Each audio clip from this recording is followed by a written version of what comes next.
Hello everyone. चलिए हम इस वीडियो में क्लास 8 के साइंस का chapter number 8 force and pressure के हर एक टर्म को एक एक करके समझते हैं। देखिए स्टार्ट करते हैं फोर्स से। पहला टॉपिक है फोर्स। फोर्स क्या होता है? फोर्स अगर मैं सिंपली हमको समझाऊं तो होता है पुश और पुल। पुश और pull acting on any body is known as a force. अगर हम किसी भी बॉडी या किसी भी ऑब्जेक्ट को पुश करते हैं या पुल करते हैं उसे हम क्या बोलते हैं? फोर्स करते हैं।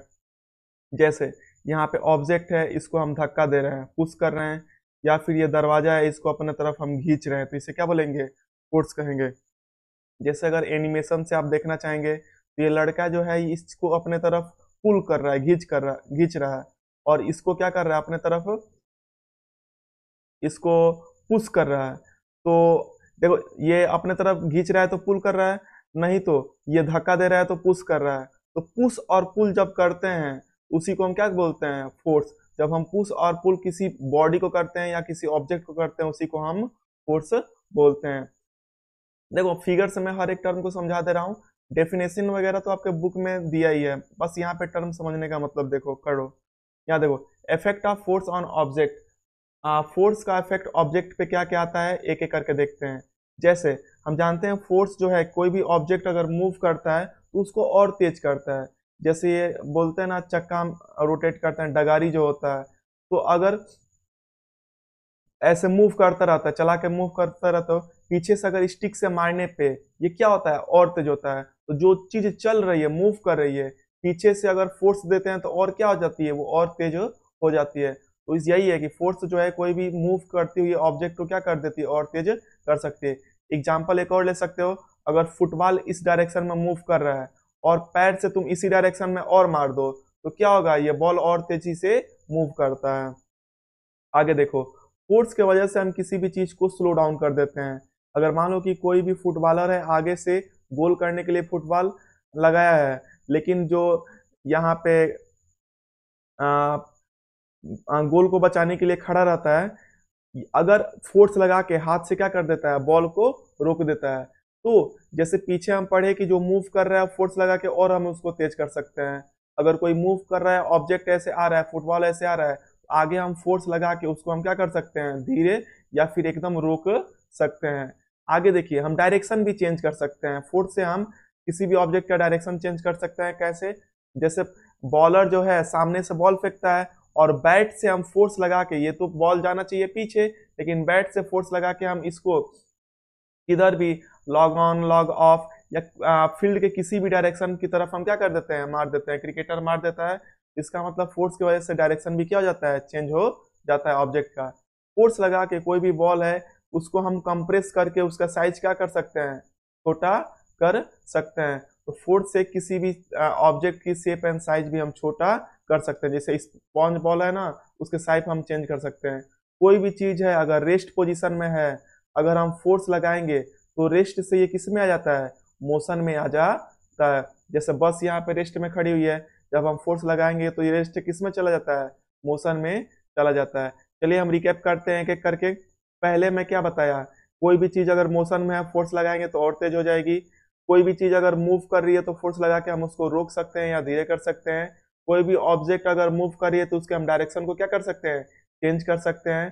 फिर किसी भी ऑब्जेक्ट के शेप और साइज को हम लोग चेंज कर सकते हैं। ये है इफेक्ट ऑफ फोर्स। कोई भी चीज अगर रेस्ट में है तो किस में ला सकते हैं? मोशन में ला सकते हैं। आगे देखिए, टाइप ऑफ फोर्स। जो पुश और पुल होता है किसी भी ऑब्जेक्ट पे, वो दो तरह का होता है। एक कांटेक्ट फोर्स होता है, एक non contact force. Contact force मतलब ये होता है कि दो चीज आपस में कांटेक्ट हो।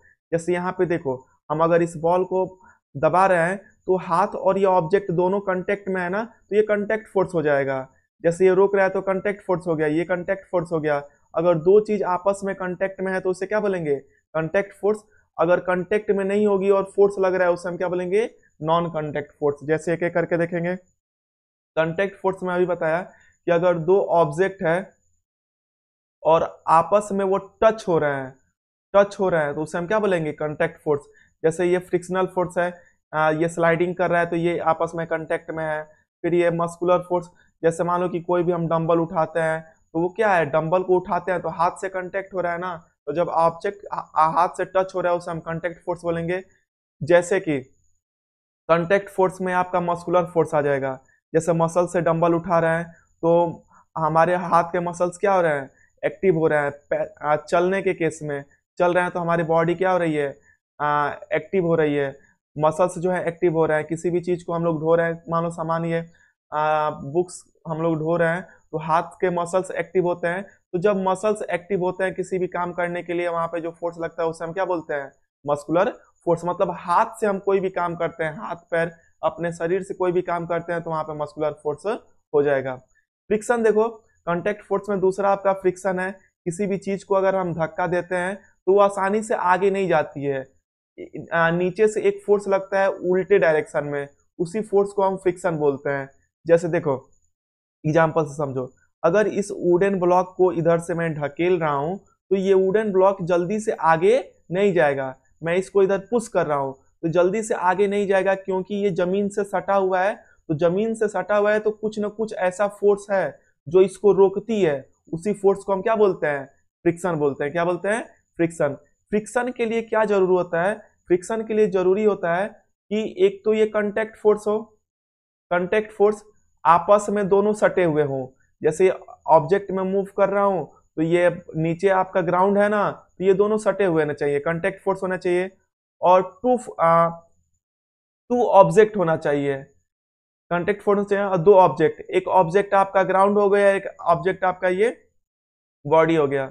फिर उसके बाद जो है फ्रिक्शन क्या होता है, फ्रिक्शन वो फोर्स होती है जिस तरफ हम लगाएंगे, इस तरफ हम फोर्स लगा रहे हैं ना तो फ्रिक्शन उल्टे डायरेक्शन में लगता है, इस डायरेक्शन में लगता है। तो फ्रिक्शनल फोर्स किससे बोलते हैं, कांटेक्ट फोर्स। जो आपस में टच में हो उसे कांटेक्ट फोर्स बोलते हैं। दो ऑब्जेक्ट रहते हैं और जिस तरफ हम लगाएंगे, अगर हम फोर्स इधर से लगा रहे हैं तो ऑब्जेक्ट पे उल्टे डायरेक्शन में जो फोर्स लगता है उसे हम क्या बोलते हैं, फ्रिक्शनल फोर्स बोलते हैं। ये आगे मूव करने से क्या करता है, रोकता है। आगे देखिए, नॉन कांटेक्ट फोर्स मतलब जो आपस में कांटेक्ट ना हो उसे हम क्या बोलेंगे, नॉन कांटेक्ट फोर्स। जैसे ये मैग्नेट है, मैग्नेट जो है दूर से ही लोहे को क्या कर लेता है, अट्रैक्ट करता है, ये इसको पास ले जाने की जरूरत नहीं है, इसे हम क्या बोलेंगे, नॉन कांटेक्ट फोर्स। जमीन में हम जानते हैं कि ग्रेविटेशनल फोर्स होता है, तो ऊपर पेड़ पे अगर सेब है चाहे आम है तो वो अपने आप ग्रेविटेशनल फोर्स की वजह से कहाँ आ जाता है, नीचे आ जाता है। तो फोर्स तो यहाँ लग रहा है लेकिन वो कांटेक्ट में नहीं है, तो वही सब क्या हो जाते हैं, non contact force. Electrostatics force भी होता है, एक एक करके देख रहे हैं। जैसे पेड़ के नीचे से सेब आपका गिरा तो नीचे से अर्थ से ग्रेविटेशनल फोर्स लगा ना, तो ग्रेविटेशनल फोर्स जो लगता है वो टच नहीं कर रहा है आपके सेव को। पीछे जो भी आप फोर्स पढ़े हो, जैसे फ्रिक्शन हो गया चाहे मस्कुलर फोर्स हो गया, इसमें जो है दो चीज आपस में टच हो रही है। लेकिन ग्रेविटेशनल फोर्स वो टच नहीं होती है, ग्राउंड में है, पृथ्वी में है और ऊपर से खींच लेती है सेव चाहे आम को, तो इसे हम ग्रेविटेशनल फोर्स बोलते हैं। इलेक्ट्रोस्टैटिक्स फोर्स, बैलून पे चार्ज जनरेट होता है और हम छोटे छोटे पीस ऑफ पेपर ये क्या कर लेता है, अट्रैक्ट कर लेता है दूरी से, इसे हम इलेक्ट्रोस्टैटिक्स फोर्स बोलते हैं। इसमें इलेक्ट्रॉन का जनरेट होता है, चार्ज का जनरेट होता है। यहाँ पे देखो एक एग्जांपल में और आपको देना चाहता हूँ। जैसे आपका खेलते हुए क्लास में किए होंगे ना, एक पेंसिल चाहे पेन को सबसे पहले देखो, सबसे पहले एक पेज लिए, पेज को छोटा छोटा पार्टिकल ऐसे में तोड़ के अपने डेस्क पे रख लिए, छोटा छोटा पार्टिकल।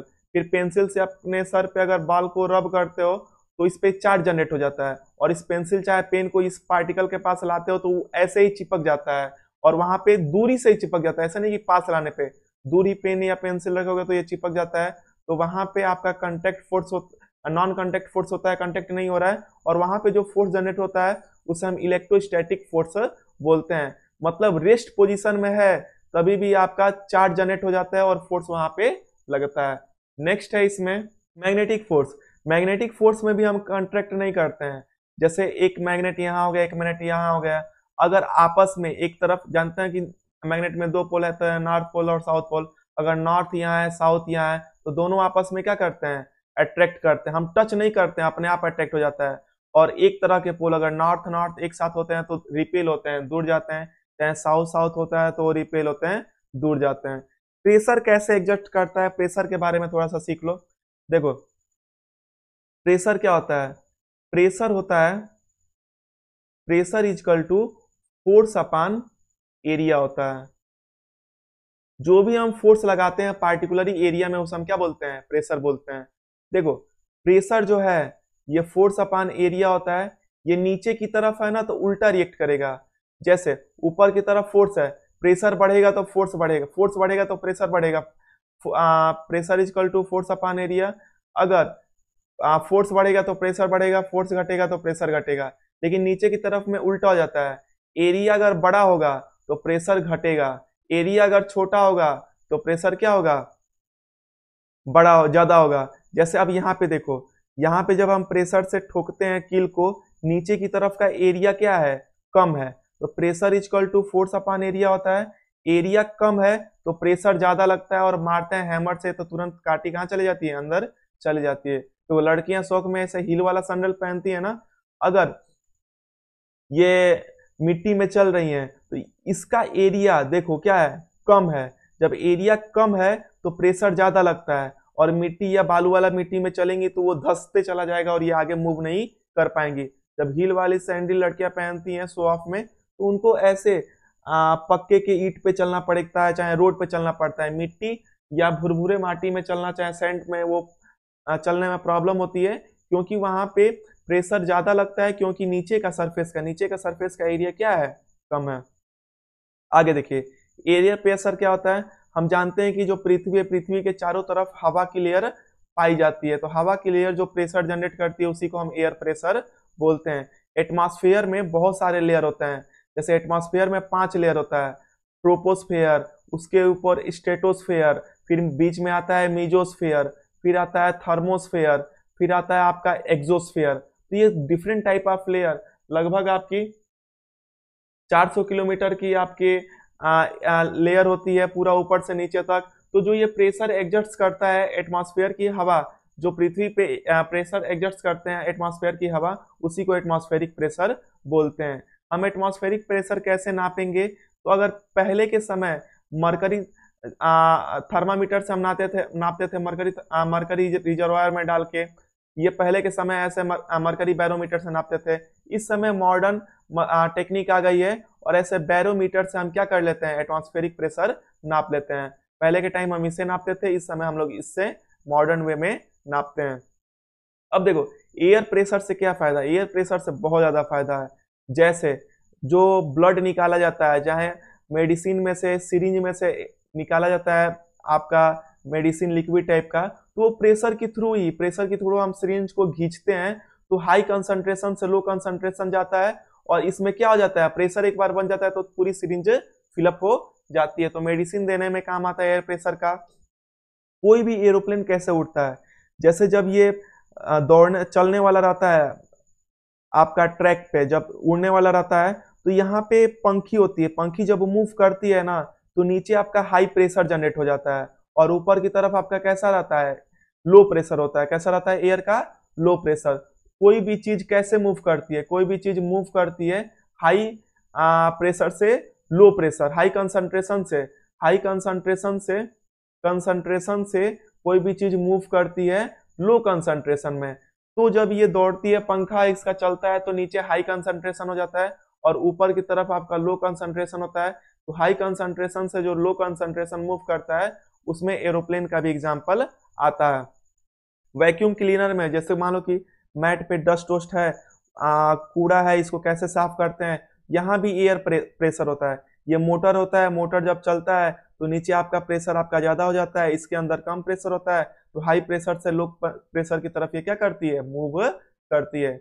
ऐसे ही स्ट्रॉ से आप कोको कोला पियो, चाहे दूध पियो, चाहे कुछ भी करो, तो आप प्रेशर जनरेट करते हो। प्रेशर जनरेट कराते हो, अपने तरफ क्या करते हो, लो प्रेशर करते हो। यहाँ पे हाई प्रेशर होता है, तो हाई प्रेशर से लो प्रेशर होता है। कोई भी अगर स्ट्रॉ से आप पीते हो तो वहां भी एयर प्रेशर का काम होता है। जो टायर फूलता है, टायर कैसे फूलता है, जैसे टायर में हवा हम भरते हैं, तो बाहर से हाई प्रेशर होता है, यहाँ प्रेशर ज्यादा होता है, अंदर प्रेशर कम होता है, जबरदस्ती इसमें हवा डालते हैं, और ये क्या होता है, टायर फूलना चालू हो जाता है। और बॉडी और कार की पूरी लोड ये टायर क्या कर लेती है, एब्जॉर्ब कर लेती है। तो टायर जो फूलता है उसमें भी कैसे जाता है, हाई प्रेशर से लो प्रेशर। आपका प्रेशर के थ्रू इसमें हवा भरा जाता है, और टायर क्या हो जाती है, फूल जाती हैं। लास्ट टॉपिक है उसमें लिक्विड प्रेशर। पानी भी जो है प्रेशर जनरेट करता है। जैसे ये कंटेनर है ना बीकर, तो ये पानी जो है, ये पानी अगर इसमें है तो पानी चारों तरफ इसके दीवार में, इसके वॉल पे, ये अगर बर्तन है तो इसके वॉल पे, फिर नीचे, फिर ऊपर, हर जगह पानी जो है प्रेशर क्रिएट करता है। ये होता है कि जो अगर ये दीवार पर प्रेशर जनरेट करता है, लेकिन जो कंटेनर है, जो नीचे की तरफ तरफ जो पानी है वहां पे हाई प्रेशर होता है और ऊपर की तरफ में लो प्रेशर होता है, क्योंकि ऊपर का पूरा भार कहाँ आता है, नीचे आता है। तो ऊपर आप देखोगे कि लो प्रेशर से कोई भी पानी गिरता है, और जितने नीचे आप इसको होल करोगे तो वहां पे हाई प्रेशर होता है, क्योंकि जैसे यहाँ पे है अगर पानी, तो पूरे ऊपर का वेट नीचे आ रहा है, यहाँ पे है तो बस ऊपर का प्रेशर जनरेट हो रहा है। तो ऐसे लिक्विड में भी प्रेशर जनरेट होता है। ये था इस चैप्टर के सभी टर्म के एक्सप्लेनेशन। मिलेंगे हम आपसे नेक्स्ट चैप्टर में ऐसे ही सभी टर्म के एक्सप्लेनेशन के साथ। Okay, thank you.